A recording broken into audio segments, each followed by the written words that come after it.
Hey guys, it's Mario, and this is Korea. This is a Terran against Zerg. We're going to start showing you how to play Terran against Zerg. I've been streaming all morning on YouTube, so that should be about soon.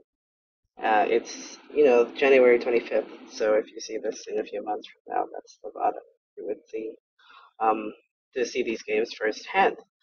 I wanted to play a few more games before I did my Terran against Zerg because I'm still putting the finishing touches on my style, and I wasn't quite sure how to transition against one thing specifically, and that was two base muta or very fast mutalisks.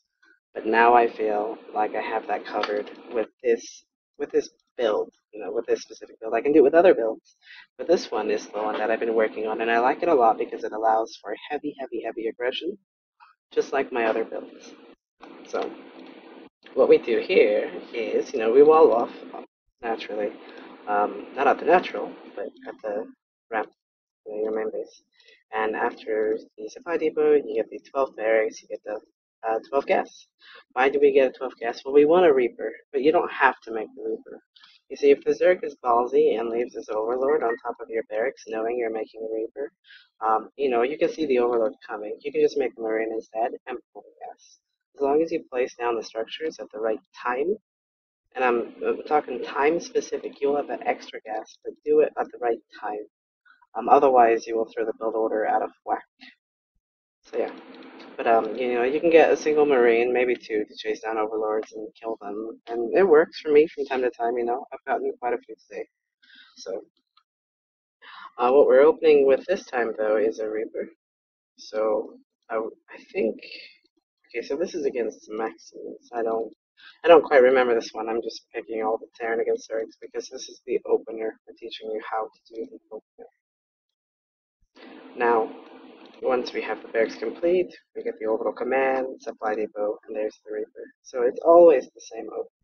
I like to get the supply depot before the Reaper, just in case they're doing some shenanigans and they're coming up to my base with like Zergling, drone, and we're not really using the Reaper for anything but to really scout out his base and see what he's going, maybe kill a worker or two.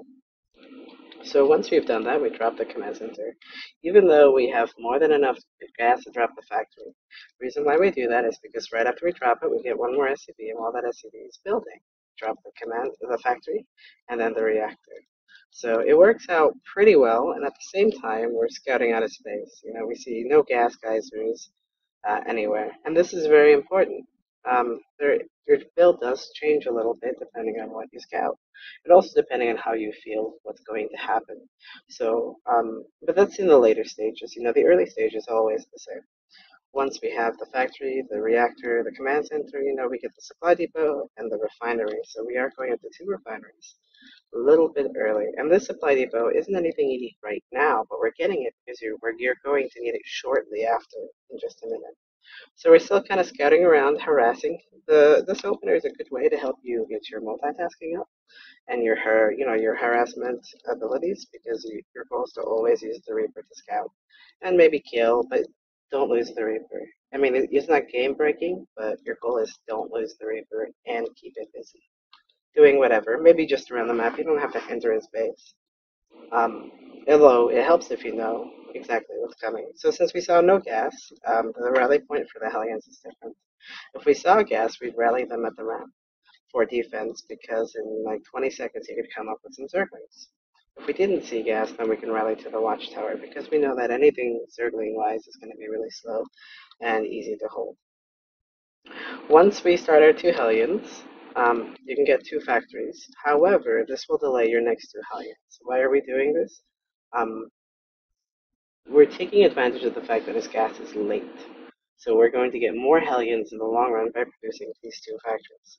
However, normally the build is after you start your second set of Hellions is where you get the factories. So that's just a little bit, just a thing you can do, just a little tweak. Because if he does get the gas, you want the extra Hellions to defend against speedlings.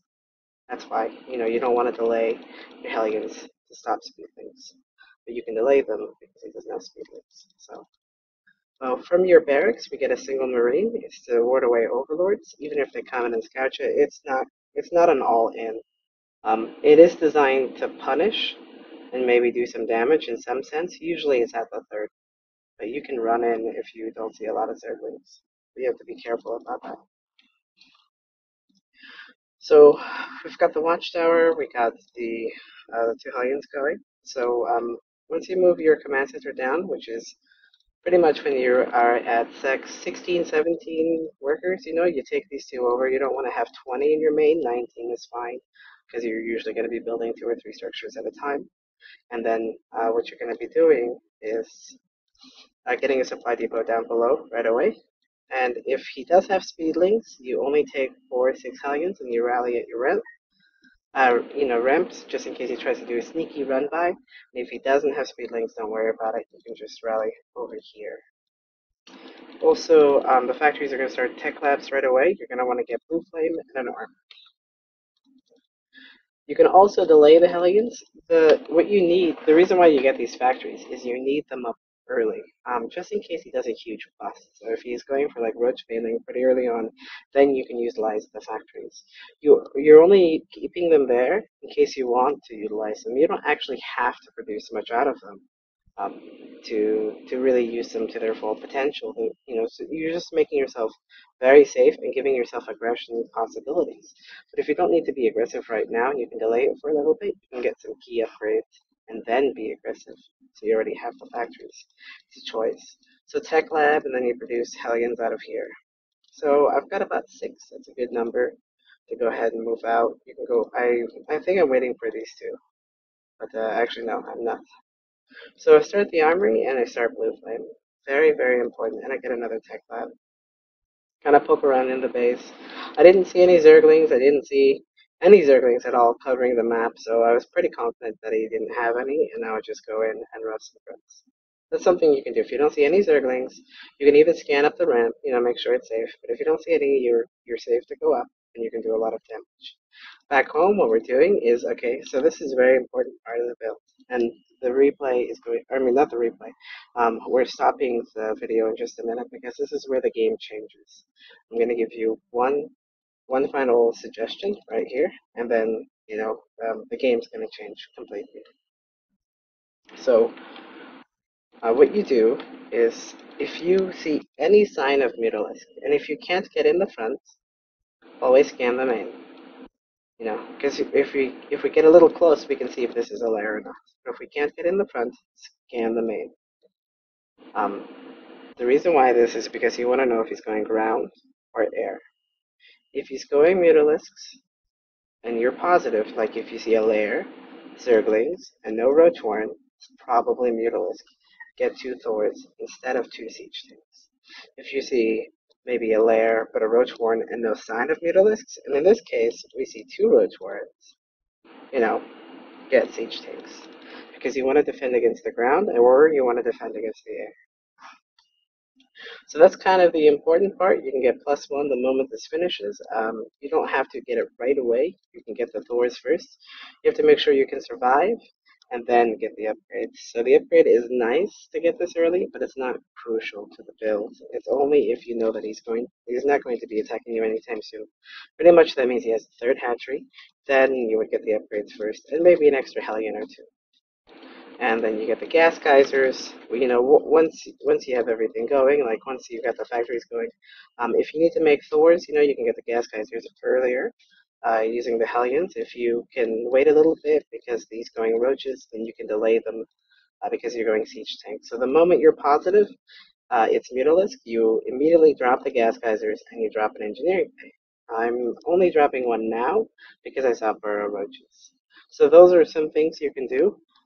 The reason why this works is because you have the ability to produce a crap ton of Hellions if you want to go punish and attack him, and you have the ability to make siege tanks if he's trying to punish and attack you, and you have the ability to make Thors if he's trying to 2-base all in you. And at the same time, you're not over investing in a 3rd command center, and you're not overly investing in a 3rd command center. Normally you want a 3rd command center to stay up in the macro game, but you're planning on doing a lot of damage depending on what you scout, and it'll almost always be available to you. So you don't have to be that concerned. Plus, since you have a bigger army, and if he's playing too greedy, which is normally why you want the third command center, so you play defensive, you can two-base push him.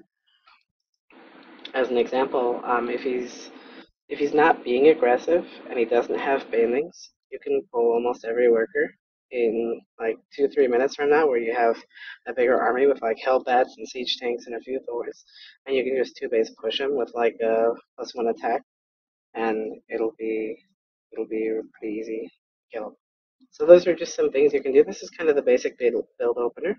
It's very important you stick to the build order because it's designed to cut out many types of cheese. Now, the moment the factory is done and you are not 100% sure if he's going Mutalisk or Roaches, get one Thor and one tank at a time.